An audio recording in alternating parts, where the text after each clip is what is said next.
Hello, and welcome to Chakontas on Friday. I'm Mr. Chakonta, and this is my co-host. Mrs. Chakontas. And yeah, this is a new podcast that we'll be releasing on Friday. Just talking about life, our experiences, and everything in between. So sit back and enjoy the journey.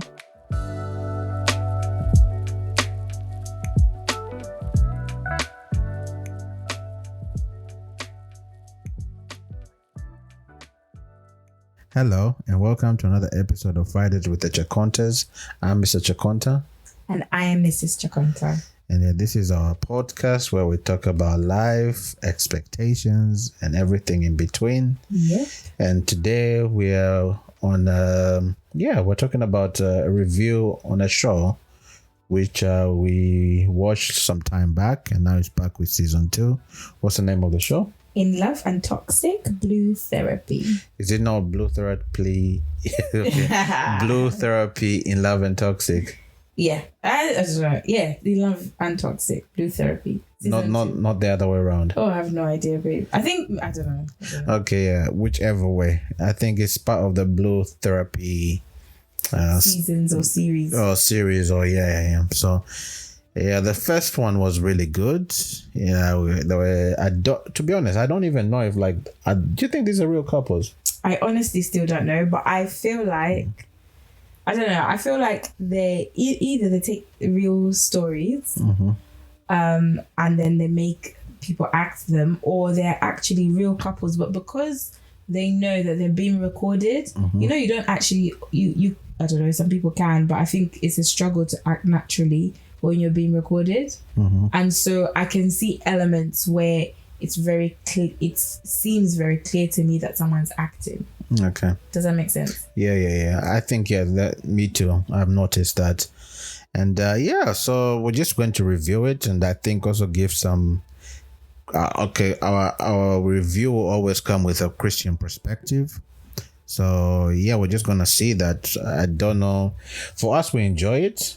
We're not endorsing the show, but we're just trying to, I think, critique it in a way. It's interesting because then we just challenge each other and ask and say, "Oh, yeah." So at least even if people who are Christians and who are gonna watch it, our advice to you guys is don't just consume, but also try to be able to challenge whatever you're seeing out there and see how it aligns with biblical principles. So I think that's what we're going to try and do to the best of our ability. Yeah. Although sometimes we consume, but we're going to answer from the aspect of a biblical perspective. Yes, I think we can admit that part. Yeah. So Consumption. No, sorry. I think I was interrupted. Oh no. I was just agreeing with you that I think we can admit that part on consumption. Yeah. But, yes. Yeah, so we'll just look at the few couples. How many? I think in the first episode there are 3 couples, right? Yes, they've shown us 3 couples. I think they started with Tunde and Marie, and then they went to Sean and Ree. Is it Ree? Yes, Ree. I think it's Ree. I remember the R on her necklace. Yeah. And then Michael and Lauren, the last couple. Yeah, okay. So what do you think about just from the, let's say we'll start with Tunde and Marie. What do you think about how they've portrayed their situation, and why do you think their main issue of saying they're going to therapy, what are the things that they need to address in that therapy session? There's a lot, but I think, when I watched them, they reminded me of the first season, but I can't remember the couple. But if other people feel the same way, then they'll agree. But where he was, I think he was a fitness instructor, and she was always like, I remember her. So I felt like they were, whether it's a different couple or if it's acting, it's almost like a similar storyline. So I definitely feel like, and I always in that season I did side a lot with the girl, and I was siding with Marie a lot until the second part. You remember when I was oh, okay. And even though I'm siding with Marie, I'm just saying I think Marie's the problem. Why is she the problem? Because I think it's so easy for us to say, oh, the guy's like that, but the guy has shown her his true colors. I feel like he said, this is who I am, this is what I want, You got to decide. But she's like, because I love you. And it's like, but he's telling you, this is who I am. So this is what you love. Why are you trying to change him?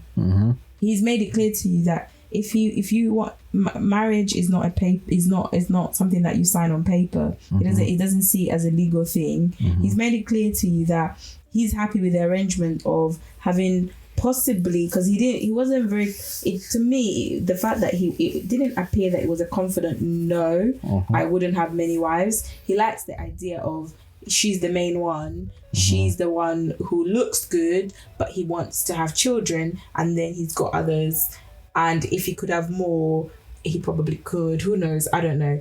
But I'm just like, I feel like the guy has been very clear. Yes, I think I'm not so. agreeing with him, but I just feel like he's clear. And she's like, this is the idea of the man I want. And you've got this real big box, you know, you've got the money, but these other things you've got to tick. But it's like, it doesn't tick them. Yeah. And yeah, I think I think I also noticed the same thing. Like, she has a certain aspect of what she wants, but even from what she wants, she's trying to force him into the person that she wants him to be. Yeah. And I think those, in general, like relationships like that, they always come to a point of where, you can't always force somebody to be who you want to be. You either have to accept them the way they are and be somebody who can, you need to have common ground, especially certain principles that are fundamental to both of you. Yes. For you guys to move on and establish with the direction you're going to go. You just don't say, I just want to get married because we've been in an on and off relationship for 10 years. Exactly. That's not the issue where you have to go. If you've been on and off and there's so many aspects of where you are seeing things that I would maybe say like red flags, or you're saying certain things that you're not comfortable with, but you're still staying in that relationship, then it also now becomes an aspect of questioning why you still in that relationship. What's the value of that relationship? And I think one of the things I probably would like to speak into this situation is probably believers when they're in such relationships. How do they address a relationship where they've been in, let's say, for example, even before they were believers, they were in a certain relationship, they were physical with certain people, they have certain aspects of where they've shared bonds and love with one another, and now they're in a stage of where they think, okay, I now have this relationship with the Lord. Yeah. And now how do I address this relationship moving forward? So how do you think people like that should address those things? So let's say one person becomes a Christian. Yeah. And then sometimes then your views or the foundation changes for you. Yeah. And what's cool. I think, how do you address it? I think it's definitely easier said than done. And I think you can see it with Marie. She knows that for her, marriage is a legally binding thing. That is important to her. Like that is the definition of marriage. It is, like it depends on which context, but it is a legal matter. It is a contract. It is a covenant. And but then everybody will define it differently. Society does define it differently. And sometimes you have traditions and different cultures and tradition which will define it differently. But she knows that. She knows that is. But the question is, I think even when it comes to that situation that you're giving an example, if you believe something, yes, you believe it, but are you willing? The willpower might be there, but can you let go? And I think that's the point. It's, if you say this is important to you, why are you? Because nobody's going to drag you out of that relationship. You have to say, I am a Christian, and now that I've become a Christian, I should marry another Christian.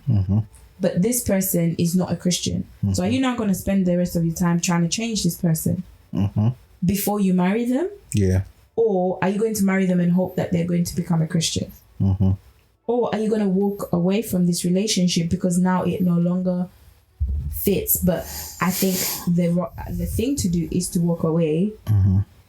That's what I feel like it's straightforward. But I do acknowledge that path is difficult. Yeah. The same way for Marie, she knows. Like, why are you going to therapy? He's told you. So if that is a red flag, because I feel like she did say something. She was like, oh, that is a deal breaker. If it's a deal breaker, why are we in therapy? Are you with me? You know what? Yeah, I understand. Yeah, I've got a lot of things to say about Marie. But to be honest, based on just what you're saying, I understand. Yeah, I get your point. Yeah, go ahead. No, because I feel like therapy should not be about changing. Is to help certain things. But I feel like if you're going to therapy because he's a Christian and you're not a Christian, for example, and he said, I'm not sure, or I don't believe in God, why are you going to therapy? If he says, I am a Christian and you're a Christian, but you're struggling with certain elements, that makes sense. The same way he said, I don't believe marriage is a legal thing.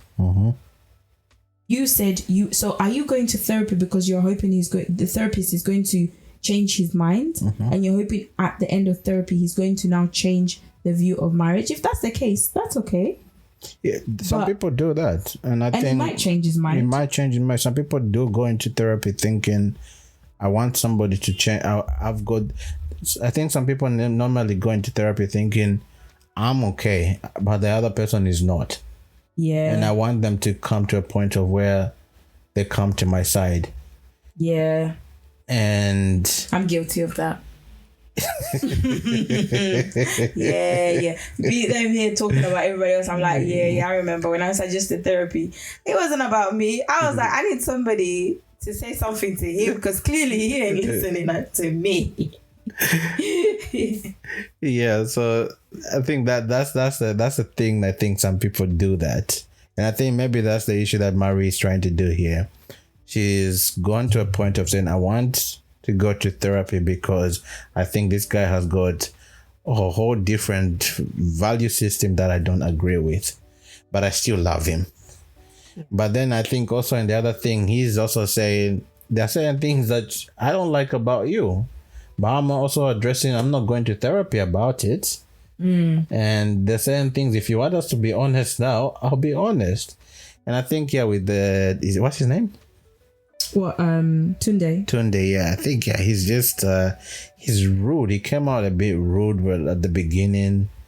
And then some of the things that he was saying, it's just like, it's like, I don't know. It felt very, that's why I thought it was maybe acting. Because I do agree. There were times where it felt like, I think he is supposed to be rude, but he's actually trying to show you that he's rude. Yeah.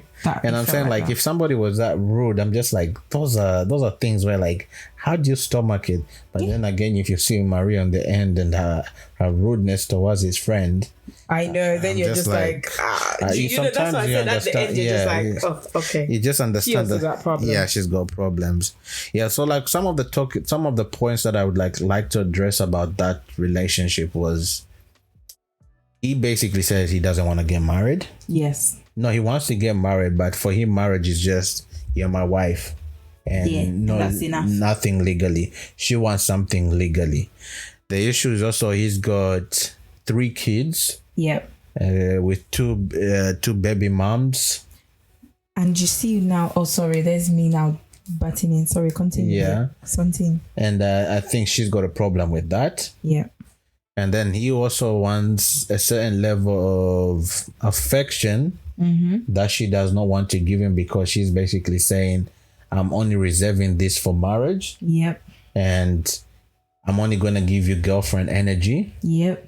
If you're going to do certain things. Yep. And then again, also I think on her side is she's very, how can I say that? How would you say her attitude about money? She loves money, this girl. I don't know. Maybe because for me, £15,000 on a holiday is another level, but everybody has different levels, right? Yes. So, but is that what you meant? Yes. Yeah. And I think for her, the problem that she has, she's like, these are my standards. Yes. But you need to accept me with my standards, which I don't agree. I agree with you. Especially with the aspect of careless way of money. And she's basically saying, you knew who I was before I came, before we go into this relationship. She's like, these are my standards. These are my standards. So why should I change them? And I'm just like, but that's the same thing you're saying. Now you're expecting your boyfriend to be spending £50,000 on a holiday for you, and you're not the wife.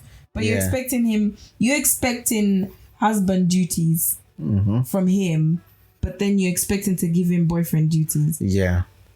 And I think this is why it's like, it's all messed. That's why I think sometimes, like, if we go into relationships without a goal or a vision or whatever we want to do, we'll always come out with selfish ambitions. Yeah, because that felt that, and I think that's the thing. Even we also see it also with believers. Believers sometimes they don't go with the vision of, I want to date with the view of getting married, and so that we can now start living our life to basically live it for the glory of God. It's basically, I just want to date and I want to see how it is. And then through that, you just see like they invest so much time and energy to the point of where after some time now, when they're having those serious conversations, they actually now find out that, oh, we're not compatible. And they've wasted now 3 years of sharing their hearts and time and everything, and to the point of now where they're saying, we're not compatible, which I think is a very careless way of doing it. I agree. And I think these are the things that we need to be very careful with, especially when we are going into the relationship with the opposite sex and we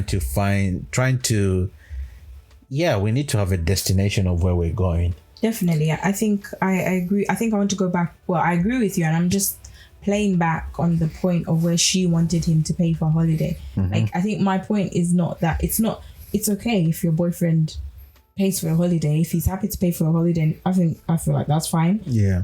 But in how it came out in this episode, and how maybe it's also the editing and, what they decide to put in for us, it seemed like she wanted something from him. She was happy to take from him in certain areas, and take these levels of commitment from him.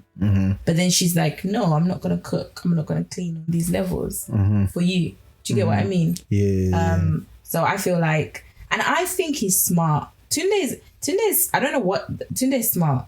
Did you see how he was speaking to his friend and saying, I love how she looks. I love but my kids come first. There was a point he said, first of all, my kids come first, and I'm not about to start signing things. He knows she likes money.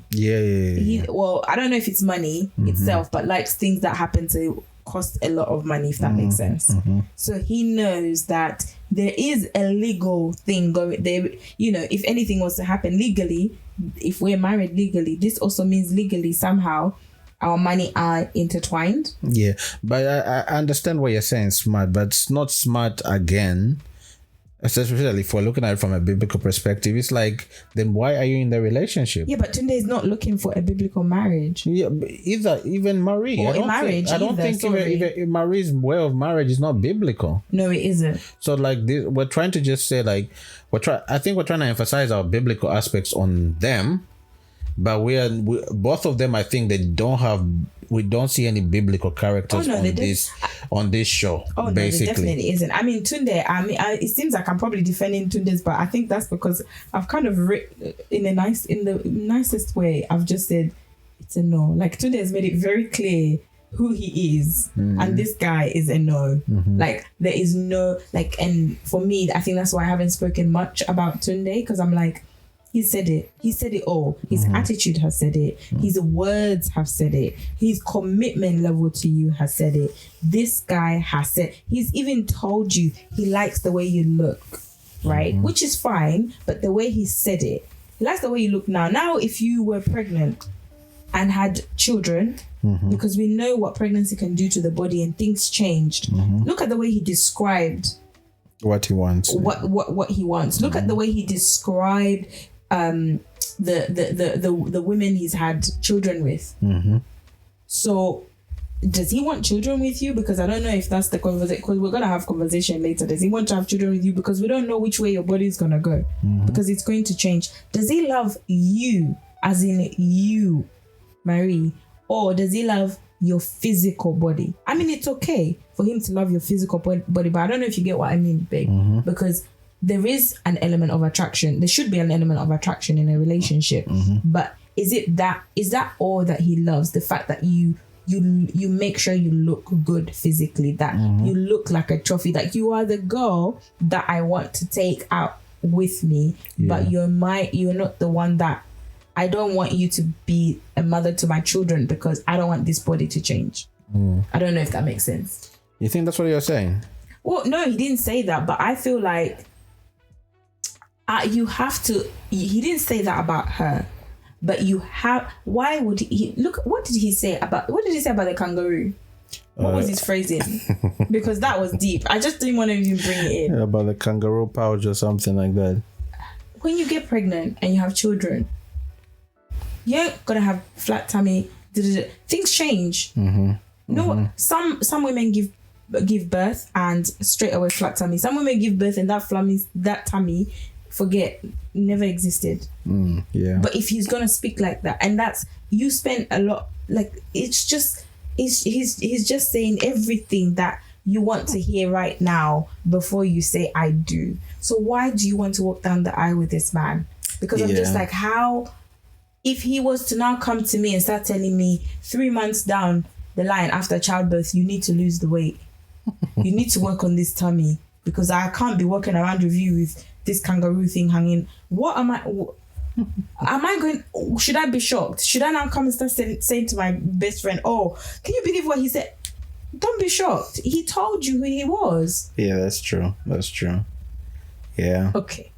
I've laid out a little bit, but anyway. Yeah, okay, just before we end on this couple, but I think one of the things I think that should have just basically give Marie the pause and basically say, you know what, we're done here, is basically when they gave a scenario of saying, would you marry her if she had children? And he basically said no. And he's got 3 children and she's basically there. So he's basically saying, your standards of, it's basically, I have children, but I want to have an aspect of where you don't see that aspect of me. But if it was me on the other side, and if you had children, I basically would not marry you. But it would be nice to know why, because he just said no. But is it because it appears, because at that time, that similar time to when he was referencing the physique, the body, no. Is it about that, or is it the fact that the responsibilities around children, like what he's saying? Actually? I think he also made a comment in saying, look, I already have 3 kids, and then again, where you come, it's like you're basically adding on to my responsibility. And I'm just like, but you're adding on to her responsibility. Yep. She doesn't have none, and then she also now has to basically know that you come with these 3 kids. And it's also very selfish on that side. And I'm saying, like, if you're going to look at it from an angle of the only people I'm basically going to be having relationships with is people without babies, and then I'll make this basically, it's a very selfish way of dealing with things. And then you give them babies, and then now you get them tied to you. And then you're basically now saying that I wouldn't be with them. Yes, and it's children. Basically, it's other men also. The way he's thinking, other men also think that. That's true. It's basically saying you would give somebody a baby and then you're taking her out of the market. Yeah. And you're saying, I want her to be out of the market to just take care of my kid. It's so true, because he's got 2 baby mamas. So even if he was to return to one of them, there's clearly one who's going to be off the market for him. But then he said he doesn't that, like, his upbringing and his back, he didn't, although I can't remember his exact words, but I felt that he doesn't oppose the idea of having multiple wives. And I don't like also the issue where I think it also misrepresents African marriages. And I think people say that a lot. Yeah. Especially like true. African men, they're like, oh, I'm African and we accept. I don't think it's everywhere. It's not everywhere. It's not, I don't think. And I think that's a misrepresentation of African. We're not. Absolutely. Maybe in the past, yes, but now That is very far yes, from it. it's very far general, from it, actually. especially like from where we come from. Yeah. This is not something, it's not something that's very common, although you probably see it in different areas, but the general population is not a common thing. And it's even, please correct me if I'm is it legal or is it not illegal? What, polygamy? Yeah. In Zambia. I don't think so. I'm not sure. I think sure so people, if you just give us a comment, maybe please help us, because we're not sure. We don't want to because say exactly it's illegal and then we find that it is actually illegal. but I feel that I don't think it is, legal. to be honest. I have, because even like, remember when we're getting married, right? Yeah, they had to basically give a notice. They had to put a notice that if anybody opposes and saying, look, if I'm getting married and I already have a marriage, they'll put a notice at the city council to basically say this person is getting married, and if there's anything like, does he have another marriage or saying things like that, please come forward before this particular date. So I don't think legally you can do that, but I think maybe traditionally you can do that.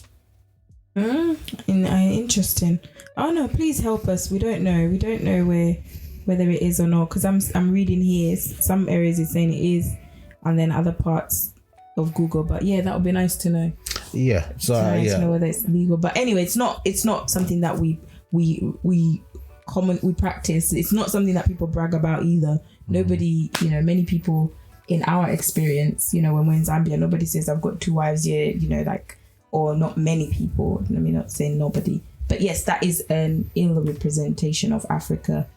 Because you're African doesn't mean you're polygamous. Yeah, we are African, we ain't polygamous.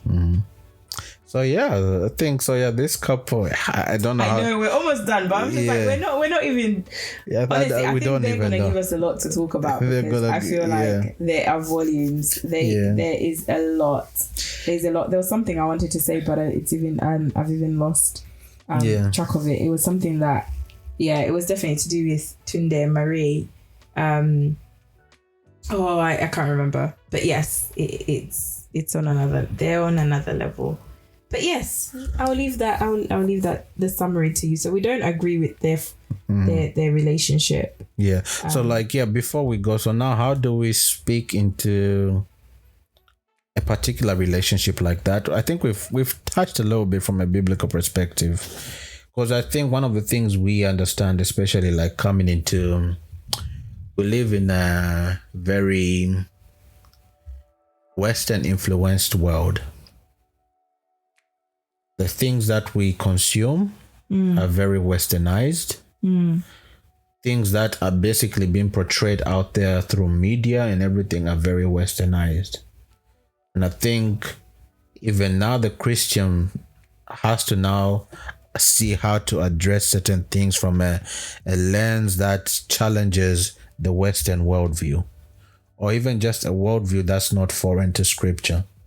So from this relationship, because we also know that certain degrees of relationships, like maybe with our friends, family, and everything like that, where we see this type of relationship. Yeah. How do we speak to it from a biblical perspective and say, what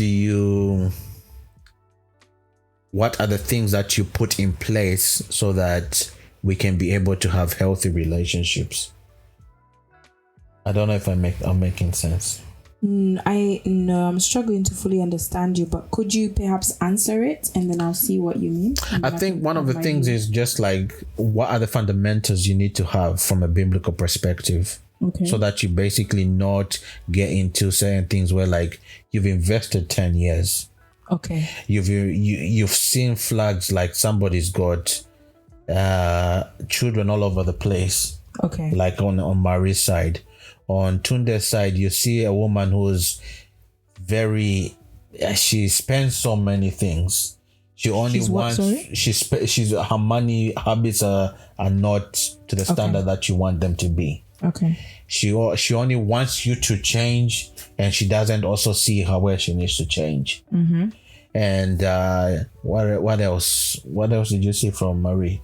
Even just the way her attitude is very poor. I mean, especially he's to his rude, friends. but she's disrespectful. Yes. Yeah, disrespectful in that particular way. Yeah, she was very disrespectful to his friends. So like, what can you like advise? Because I think one of the things we're saying also, even in Christian relationships, these things will come out even though you're married. But I think one of the things is that the good thing is, even though those things come out in particular, we can speak to them through biblical lenses. And we hope that when we speak through a biblical lens, people can actually repent. Yeah. And actually understand that the things that they are doing are wrong. Yes. But then the question is, we're saying, even before you even make that step, we're saying, be careful. Okay. Be careful before you step into this. And you've already seen this situation. It's true. She didn't have to. I think biblically, where we talk about how biblically we don't see people dating. Mm-hmm. That is already something that we're kind of trying to fight with as Christians, where we're like, oh, I'm just trying to see where it goes. I'm trying to get to know him. I'm trying to get to know her. Mm-hmm. I mean, 10 years is more. Obviously, they had a 4-year gap, right? But before you even get yourselves and saying, let's be in a relationship, unless his view has changed, unless her view has changed and now she wants to get married. But initially, that's the conversation. What do you want from this relationship? Mm-hmm. Is it marriage? Okay, yes, I do. What does marriage look like? Mm-hmm. Okay, this is how marriage looks like. Let's talk about children. Do you have any children? Does he have any children? All of those. I think there's a lot that can be, deduced or can be discussed at the beginning before you even start the relationship. Because first of all, if he's not a Christian, then he's out of the picture. If she's not a Christian, she's out of the picture. All these other things, I think there are ways in which you can handle them. Because yes, she wants to spend 15,000 on a holiday. That's not wrong. There's nothing wrong with that. Just because her salary might be I don't know, over to 200,000, or might be 30, but she can afford it. Or maybe she just wanted to see if her boyfriend could pay for it. There are many reasons. We don't know the full context, but just because she wants to spend that much that you consider is much doesn't mean it's much. So it's about you fully understanding where the heart is and where the mind is and her money habits. And it doesn't mean that she has been portrayed as somebody who spends a lot of money in this, but she might be very financially disciplined. She makes 60K take home. She dedicates 20,000 to holidays in a year, 30,000 to holidays. That's where her priority is. For example, she doesn't spend so much money on this. I'm just saying that just those are some of those things are not like no, we can't be in a relationship. There are things where you need to understand the drive. Is it because she wants to look good, because she wants other people to look at her? Does she view herself, is beauty something that's, or about physique, or about, the latest makeup, what are the things that drive her in life? Yeah. But just to hold on, but I think she also needs to learn how to submit, because if she can't submit to a man, that's basically now driving and saying, yes, this is how you live, but this is how we're going to live. But he just said I didn't have it appears that he just said no. But no, but she made a comment like, would you date somebody who was broke? Oh yeah, that was the problem. And I think because for her it's basically looking. What happens if it goes bust? I know, and I think this is one of the things that I think people need to understand is like, people get married for different reasons. And because they get married for different reasons, people say maybe somebody is financially, they want money. Some people want certain things. It's like everybody's got a reason. If that reason is not rooted in the aspect of that people's love for the Lord Jesus Christ, that marriage will be bound to have a lot of problems and a lot of struggles, because certain people will feel like, I need this thing and I am being starved from that. Because if I married you for your money, that money is not 100%. Things can happen. You're right. It's good to be stable, but if the reason I've married you is because of your money, that money can come and go. Something can happen to you where you are not able to work. You're not able to make that level of money, or you're not able to work at all. and I'm now the person that's working. What then? Does that mean this marriage doesn't work? Does that mean this relationship doesn't work? Because it appears that, it's very different. And different people have different levels of broke. Being broke is different. But I agree with you. I think there are fundamentals that you need, as a Christian, we need to have. And even for yourself. Because he said certain things to her that, for example, she was crying. And he was just like, she's just emotionally unstable.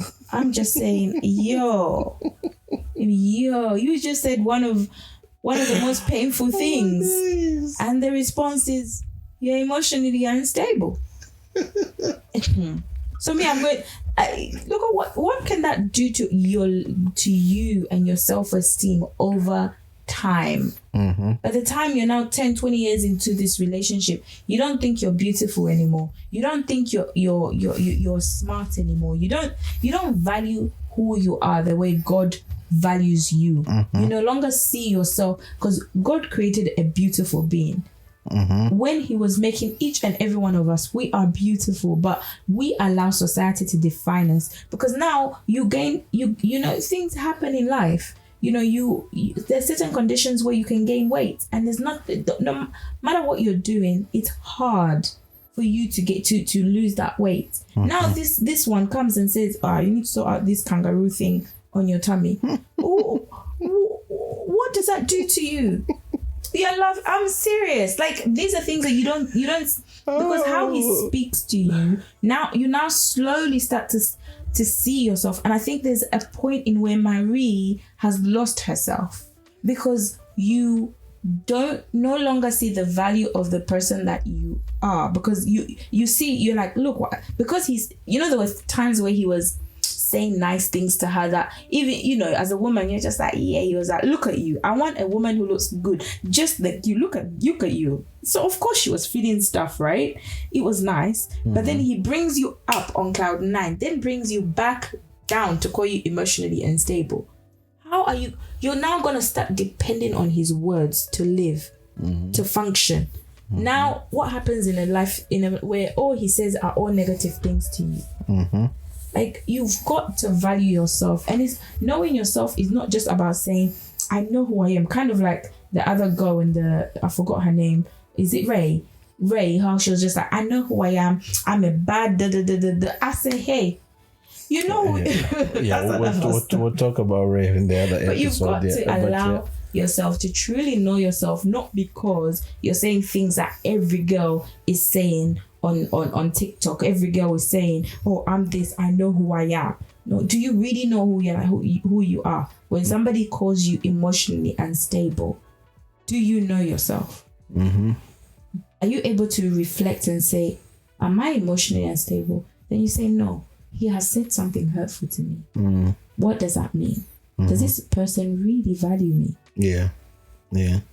Because you get to a stage in life that she will now come and say, she'll Google emotionally unstable personality disorder. Then she now starts telling herself, I have emotionally unstable personality disorder. Yeah. And I think, on the guy's side, I'll probably say, like, guys, before you're ready to, like, get married and everything, there are certain things you need to also just take a level of self-reflection. Like a person like Tunde, where I'm just like, look, he shouldn't even be talking about marriage, to be honest, because he's got a lot of things that he needs to take care of. He's got babies all over the place, and then I'm just like, he's only got 2 baby mamas, babe. The way you keep saying babies 3. all over That's 3. That's 3. No, they're 2 baby mamas with 3 kids. But that's 3 kids, though. Yeah, but you're saying all over the place. Ain't that all over the place? There's all over the place. And I'm just like, and his mindset is something that is very worrying. It's like let's say those people, those women who are his mothers, is basically based on his mindset. He's saying that, look, since I have children with these women, then no other guy should be looking at them, because I wouldn't look at them. It's true. And he's basically now saying, like, just taking women out of what's this? What can I say? Is it the legal what? Taking women out of the dating pool or the market, yes. And it's basically because, of just us being very careless as men. And we need to be careful with those situations. And I'm not trying to say that if he's made a mistake, he cannot rectify these things. But we also have to be very careful. We're not trying to preach for perfection here. But it's just even his ideology is basically, yes, I think that's the key. He's very stubborn and trying to justify his ideology. I think that's the key. And I think those are things that, like, especially you ladies should be looking at. It's true. It's not just a guy who can give you good words. It's somebody who is principled, somebody, even though he's made mistakes, shows accountability towards those mistakes. Somebody who's responsible, and somebody who basically would say, look, if I'm pursuing you, I'm not only pursuing you because of your beauty or whatever, but I'm also pursuing your heart. And not only just taking your heart just to be mine, but also shepherding your heart in general, to shepherd it in a way that you should be taken to a greater love, which is the Lord himself. Amen. That's what we should be basically doing. These are opportunities for us to help each other grow to be more like Christ. Yeah. Not help each other grow for our own gratification. And those are things that you need to be very cautious in when you're getting into these relationships. Especially from a Western side, it's like, certain people get into relationships before understanding what the relationships are. I think it's just everywhere. I won't even say it's Western. I think you got to erase that Western part. I think it's everywhere. I think everywhere. Everywhere now. Doesn't matter. I think it's definitely everywhere. It doesn't matter where you are. I think there's a lot of people who sometimes get themselves into relationships without understanding, for a number of reasons. But if you are looking for a godly relationship, a godly marriage, a marriage centered upon Christ, then you've got to be willing to work on certain things and sacrifice and say no to certain women and say no to certain men. And we're also saying, we're not basically trying to say if some people are in these predicaments, we're not trying to say, okay, there's something wrong with you and everything like that. It's also understanding, like, look, if you're in these predicaments, our heart for you people, especially if you think, okay, I'm stuck in this situation, what you guys have just basically bashed my whole situation. And I think for us, we're just trying to look at it from this context. But we're also trying to say, maybe from the voice that we're saying, we can encourage you to say, look, this situation may be toxic and you need to basically consider it. And the way you consider it is, one, praying about your situation and understanding, I'm in a situation that is very toxic and it's not aligning towards biblical principles. Yes. How do I address this? Pray about it. Ask for wisdom. Yes. On how to address this situation. Because again, we're not trying to say break the family and everything, because this is about wisdom. Yeah. We don't know your dynamics. For us, we can be speaking about it from this side. But for us, on the other side, we don't know the situation that you'll be going through. So we're basically saying our heart for you is we pray. We pray for those situations, for our friends and everybody who are in those predicaments. But we're also saying you should also pray and ask God for wisdom on how to address that situation, because there are difficult things. It's not saying that if we are not in that situation that we figured it out. Exactly. And we're just saying we extend grace to you, and we extend an aspect of where we are saying that God indeed loves you and wants you something better that's for you than you being in this situation that you are in. So ask God for wisdom on how to deal with that situation. Yeah. And if you've made that mistake, or I don't know if it's a mistake, or that's the situation that you're in, ask God to help you and guide you to see where he wants you to address this dynamics of where you are. Yeah. Because ultimately we want you to be somebody who does everything to glorify God. Yeah. Yeah. So do you want to add anything else? No, in general or on those two? on those two in general? Oh no, I think there's a lot we can add, but I think we can leave those two on. We can leave it there with those two. Oh, okay. I think. Yeah. So we'll for this episode we'll just touch on those two, and then next episode we'll touch. Oh, is that what you meant? No, I still got volume, babe. I think we've already gone 40 minutes into the show. So, oh my days. So I think we'll put it on another episode. That is long. So we'll continue on the other couples. And then try to address some of the situations that they are going through. Yeah. And we'll hopefully try to speak from an angle of where we're sharing our own, sharing our opinions from a biblical side. And if you feel like what we've said, you don't agree with that, share in your comments and help. Because we'd like to have conversations about these things. Because it's not our way of thinking is not the general way of thinking. We're not saying that. But we're also happy to be challenged. Yes. In various ways. So is there anything you want to add? No, thank you. Okay. So until next time, thank you for taking the time to listen. And we're just also challenging you that as you're watching certain things, particularly things that are secular, especially for the believer, have a discerning eye. And always have a way of trying to challenge whatever you're watching from a biblical perspective. And hope that whatever you're watching, you're not only just a consumer, but somebody who can navigate certain things and try to be able to speak light into the things that you are watching, so that you can be able to be informed, and so that you can be able to challenge the culture out there and the things that are being portrayed in culture. Yeah. So until next time, thank you for taking your time to listen to us. And we're very encouraged by everybody who listens. So, thank you very much. Thank you, and bye. Bye-bye.